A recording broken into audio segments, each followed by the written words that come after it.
curso Cómo actuar frente a desastres de Aprendamos, una oportunidad para superarnos. Bienvenidos y bienvenidas a una nueva emisión del programa Aprendamos, una oportunidad para superarnos. El Niño es un fenómeno relacionado con el calentamiento de las aguas superficiales del Océano Pacífico frente a nuestras costas. Este fenómeno modifica el clima en una serie de países, además del Ecuador. El Niño trae lluvias torrenciales, inundaciones, sequías, incendios forestales, pérdidas de cosechas y otros impactos. Técnicamente se lo conoce como ENOS, que significa el Niño Oscilación Sur. ¿De qué se trata? Veamos. El Niño es un fenómeno del océano y la atmósfera que afecta al clima mundial. En algunos países produce lluvias torrenciales e inundaciones y en otros sequías. Los pescadores lo llaman el Niño porque ocurre cerca de Navidad. Las zonas más afectadas son América del Sur, Indonesia y Australia. En épocas normales, los vientos alisios soplan de este a oeste y arrastran las aguas cálidas superficiales desde nuestras costas hasta Indonesia y Australia. En esa orilla, el mar está a 50 centímetros más alto que en la nuestra y la temperatura también es más alta, lo que genera gran humedad y fuertes lluvias en el sudeste asiático. A nosotros, en cambio, nos baña la corriente fría de Humboldt. Hay poca evaporación, las aguas cálidas son superficiales, pero esto permite el ascenso de aguas profundas con nutrientes que alimentan una rica fauna, lo que convierte al Pacífico sudamericano en una zona pesquera privilegiada.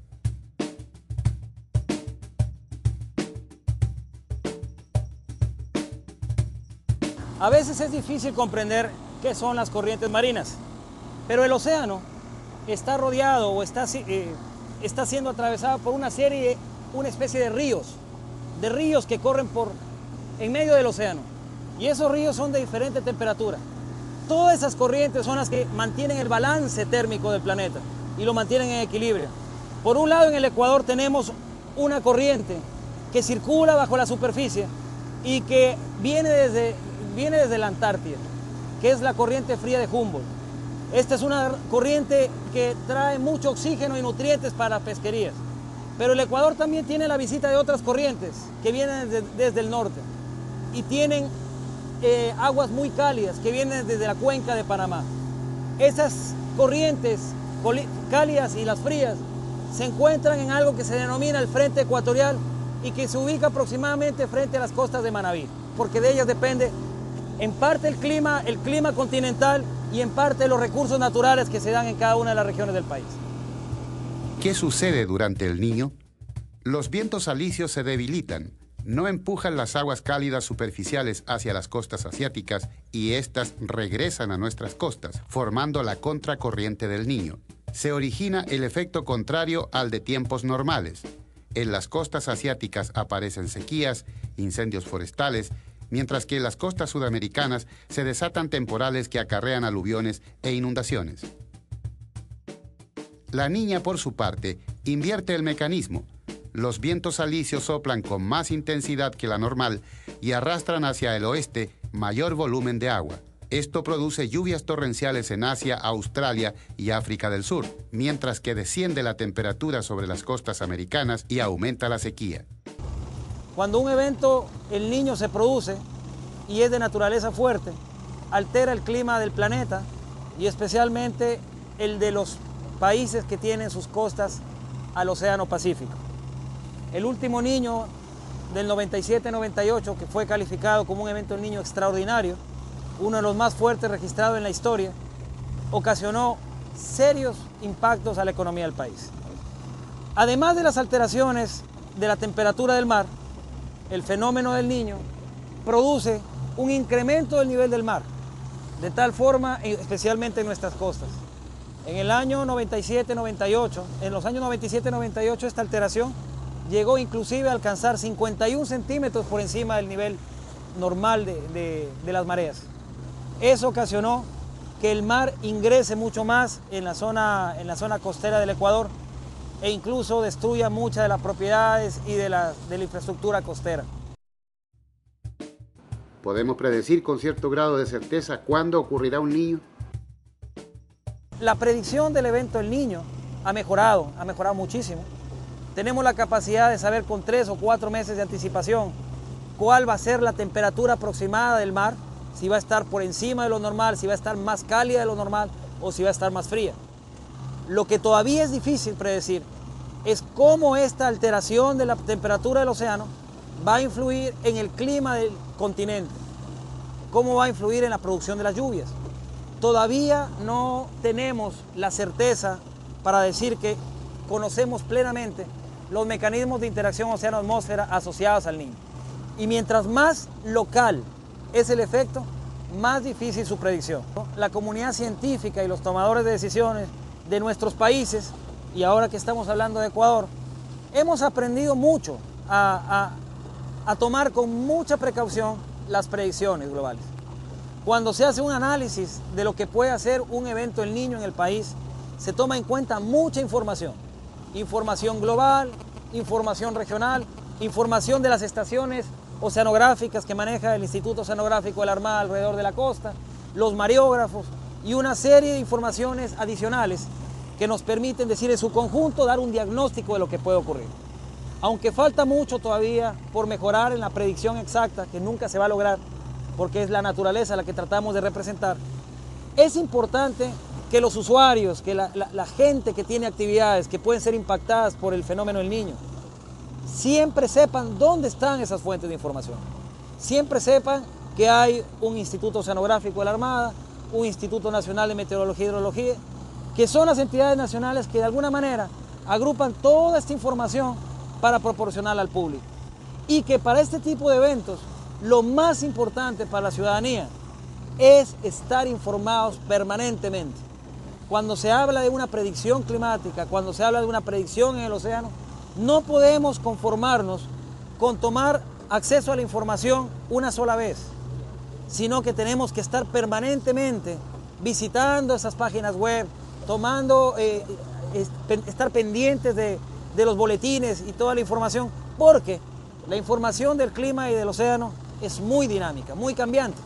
Y mientras más seguimiento le demos a cómo va evolucionando la situación relacionada con el Niño, podemos precautelar de mejor forma nuestra vida, nuestros bienes y nuestras actividades económicas, la agricultura, la pesca, el cuidado de la infraestructura básica, el agua, el tema de salud. Aprendamos, una oportunidad para superarnos. Nuestro país mantiene en sus costas una variada actividad pesquera, que durante el fenómeno del Niño sufre serios impactos debido a los cambios en el océano. ¿Cuáles son los impactos del Niño en la actividad pesquera de nuestro país? ¿Qué están haciendo allá ustedes?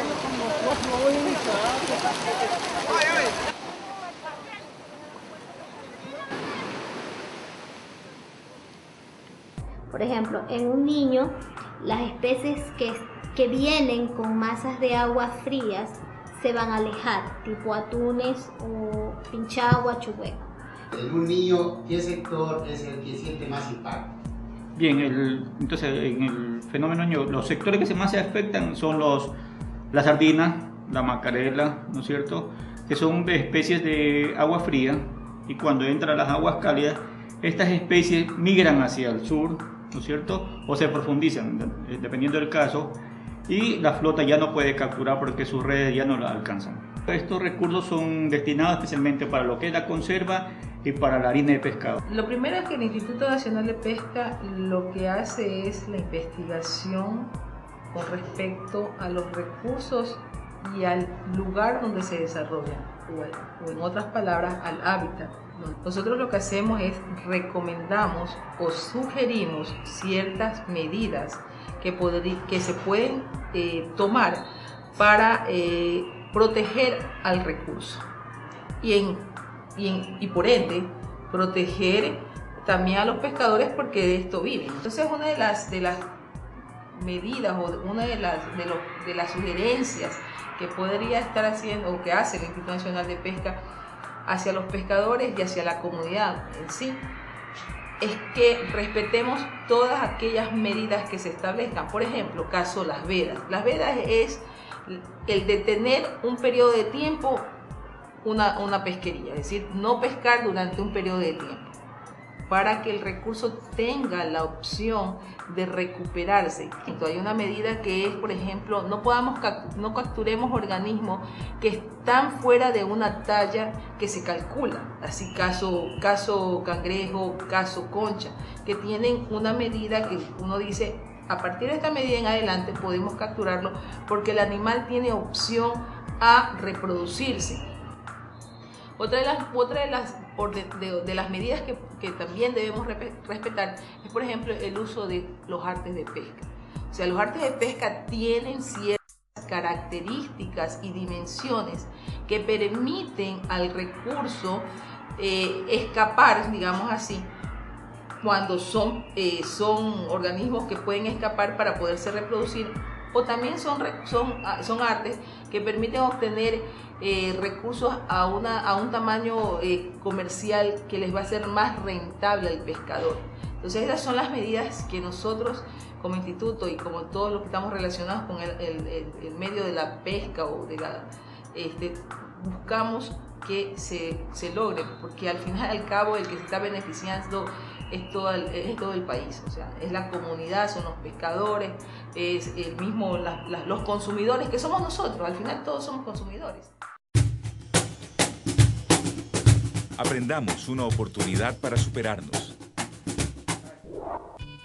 Producto de comportamientos climáticos son los aguajes y oleajes que son más intensos y frecuentes durante el niño. Explicaremos a continuación en qué consisten y qué precauciones debemos tomar frente a ellos. Aprendamos. Aguajes y oleajes. Empezaremos por definir dos fenómenos de origen diferente y que se suelen confundir. Hablamos de los aguajes y oleajes. Las subidas fuertes de mareas que ocurren cada 14 días durante las fases de luna llena y luna nueva son conocidas como aguajes, mientras que los oleajes son eventos no periódicos producto de la acción de vientos lejanos o locales sobre la superficie del mar. Esta gran energía se desplaza hasta la zona costera, causando un movimiento continuo y fuerte de las olas que muchas veces genera destrucción. Es muy importante para su seguridad que sepa lo siguiente. Los oleajes fuertes suelen producir corrientes de resaca. Se trata de una fuerte corriente superficial que regresa desde la costa hacia el mar. Son muy peligrosas porque viajan a gran velocidad y no existe nadador que logre superarlas. Lo más peligroso de una corriente de resaca no es ser arrastrado por ella hacia mar adentro, sino la reacción de la gente. Muchos se asustan y tratan de nadar contra la corriente. Esto los cansa y los hunde. La clave para escapar es nadando en dirección paralela a la costa. De esta forma, una persona puede salir de la corriente de resaca, ya que su anchura es más o menos de unos 10 metros. Por su seguridad y la de todos sus seres queridos, evite ir a la playa cuando hay alerta de aguajes y oleajes, pero si se presentan, recuerde siempre, no bañarse en horas de marea alta, ya que una corriente de resaca lo puede atrapar.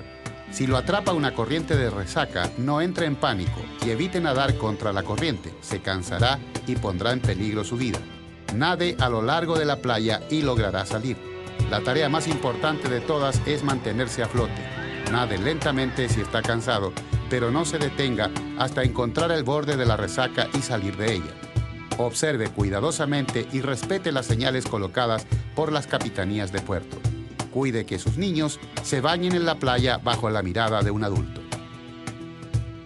Otra de las ramas económicas que recibe fuertes impactos durante el niño o la niña es la ganadería. ¿Qué ocurre con los animales durante estas oscilaciones? Que son o muy húmedas y lluviosas o muy secas y sin forraje. ¿Qué medidas podrían tomar los agricultores y ganaderos para proteger sus animales en estas circunstancias? Estuve en la zona de Manglar Alto. Ahí tuvimos inundaciones bárbaras, perdimos potreros, se perdió mucha zona de potreros. Esa hacienda era cruzada por un río. Bueno, el río se llevó hectáreas de potreros. O sea, yo creo que por ahí empieza, ¿no? Potreros, los animales necesitan pues extensiones grandes para comer. Eso y animales también que se ahogan, ¿no? Porque a la hora que el agua corre puede coger, vean este caso, animales paridos, la vaca no deja la cría. Entonces, por cuidar la cría, sí se pueden ahogar animales, ¿no? Se ahogan los terneros, se ahogan vacas adultas, también se pueden ahogar. Y en épocas de sequías, ¿qué opciones tiene el ganadero? Estamos acostumbrados a alimentar estos animales con pasto fresco, ¿no? Con potrero. Al haber sequía perdemos muchas extensiones de potrero. Entonces la desnutrición básicamente, ¿no? Bueno, aquí en la zona hemos podido dar algo de verde de repente, ¿no? Un verde fresco. Sé que en otras zonas se consume mucho más, se puede dar más, todo lo que es rechazo, el maracuyá también, lo que queda de la extracción del jugo, el ganado lo consume muy bien. El tema del maíz, también la panca de maíz. Y bueno, hay balanceados comerciales, pero la verdad que a veces no están al alcance, pues, o no justifica el costo, ¿no?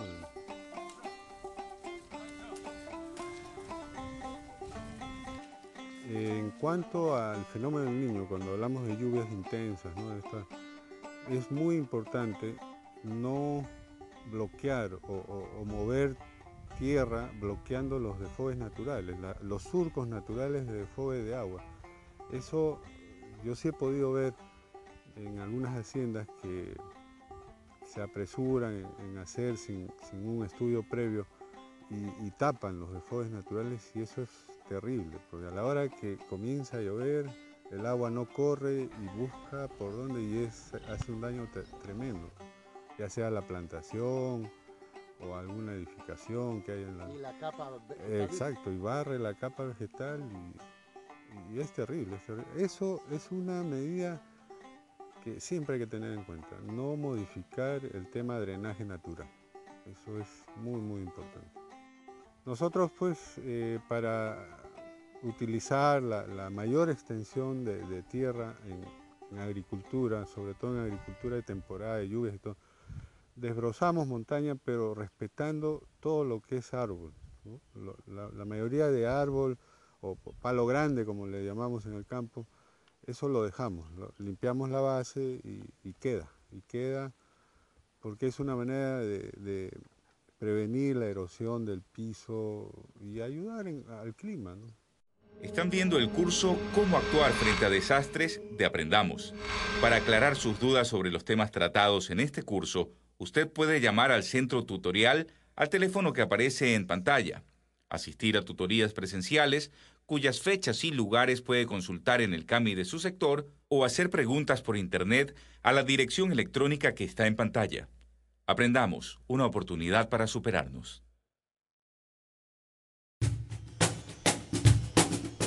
Aprendamos, una oportunidad para superarnos. Como ya lo explicamos durante el Niño, las lluvias aumentan causando inundaciones, deslizamientos y deslaves, que dejan a familias sin hogar y en ocasiones cobran vidas. ¿Qué son los deslizamientos y deslaves y cómo prevenir sus impactos? Se produce un deslave cuando una gran masa de tierra y rocas se desprende desde una ladera, de forma lenta o rápida. Puede causar gran destrucción a su paso e incluso cobrar vidas. Nuestro país ha tenido deslaves en toda la extensión de su territorio, ya que tenemos una geografía montañosa.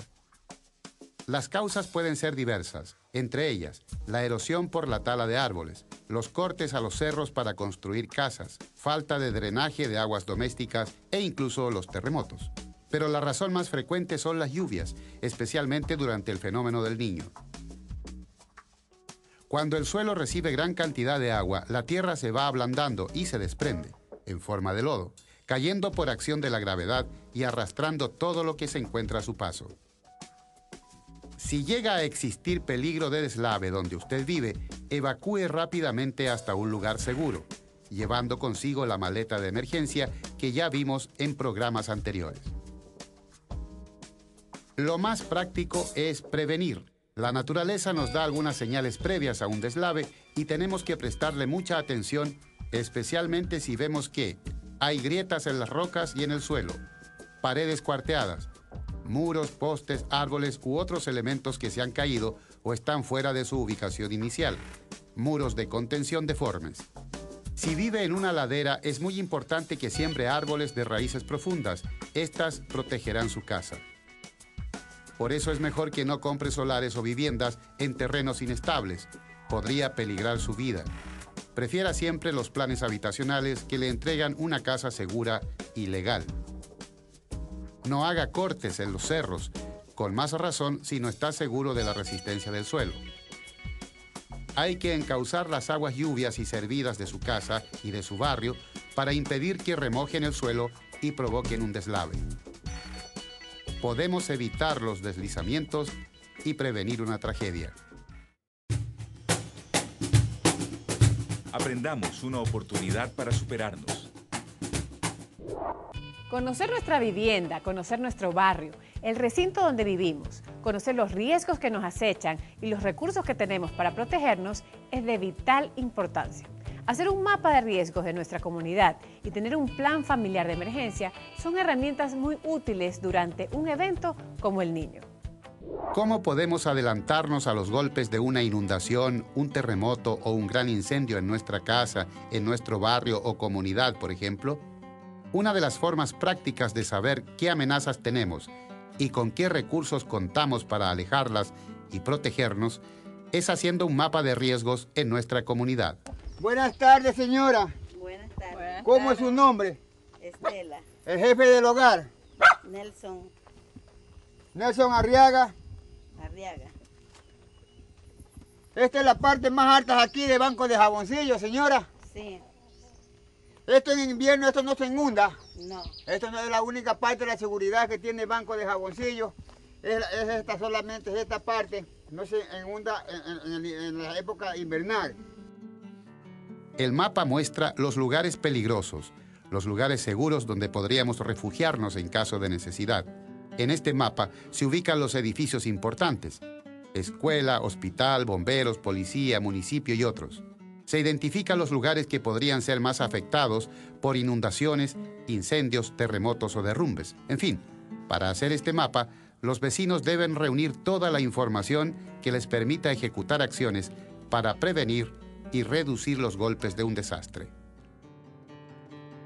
Estuvimos en el recinto Banco de Jaboncillo de Adentro, a orillas del río Vinces, donde la comunidad ha hecho su mapa de riesgos. La principal amenaza a esta comunidad son las inundaciones. Inicialmente recogieron información sobre el recinto, quiénes eran y cuántos eran sus moradores, qué sectores eran más inundables, cuáles eran más secos. Todo esto fue analizado en la escuela del lugar y fue apareciendo un mapa dibujado en la pizarra. Ya hemos hecho nuestro mapita a mano alzada. Hemos dibujado las casitas, el río, el camino, pero ahora tenemos que verificar si lo que hemos hecho está correcto, porque podría ser que hayamos tomado algún dato mal. Entonces, ¿cuántas casas te salieron en total? Bueno, aquí, de acuerdo a la hoja del censo que tenemos 59. De esas, ¿cuántos edificios no son casas? La escuela. Solo la escuela. Así entonces decimos que aquí en Banco Jaboncillo de Renta adentro tenemos como recurso 58 viviendas de caña, de madera y un recurso, edificio público en este caso, la escuela. Bueno, en este invierno nos inundamos totalmente. El agua llegó hasta el límite de la escalera. Hasta ahí todo para salir hasta, por ejemplo, en la parte de atrás de la casa sí quedó un pedazo de tierra que por ahí podemos caminar, pero, por ejemplo, para salir hasta allá teníamos que salir con agua hasta la rodilla. Este es el río. Ya, por ejemplo, cuando, un invierno hondo, por ejemplo, no tenemos, el agua se nos viene por donde sea, comprende, se nos desborda el río. Entonces, ¿qué pasa? Que de una vez que se nos desborda el río, nos llega el agua al pescuezo aquí, comprende. Y entonces, por eso que estamos bien aquí con esta brigada que ha venido pueda que nos dé una manito para estar sobre aviso. A través de este mapa, compañeros, sabemos ya cuántas casas hay, por ejemplo. En el caso de que haya una inundación, ¿a dónde acudir? En este caso sería, pues ya tenemos identificado que es la loma donde se encuentra la casa de la compañera Quiñones. Básicamente, pues, yo en realidad los felicito a todos ustedes por haber haber dado tiempo a la elaboración de este mapa y también, pues, verse dado el tiempo por habernos ayudado a nutrirlo, a fortalecerlo y a socializarlo.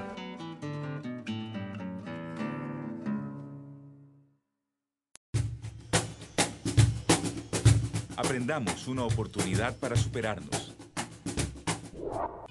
Otro aspecto que debemos tener presente durante el niño es el cuidado de la salud. ¿Qué precauciones podemos tomar? ¿Qué amenazas tenemos durante este periodo? ¿Y cómo nos podemos proteger? En las épocas de mucha lluvia, normalmente tenemos un incremento considerable de afecciones en orden de importancia dérmicas, o sea, cutáneas de la piel, y también adicionalmente infecciones respiratorias. Normalmente se dan por el incremento de vectores en el medio, de factores que transmiten enfermedades en el medio, como mosquitos, insectos y demás animalitos que aumentan su cantidad en esas épocas y aumentan también la transmisión de enfermedades de ellos, de los mismos, de los animales muchas veces a los humanos y entre los humanos.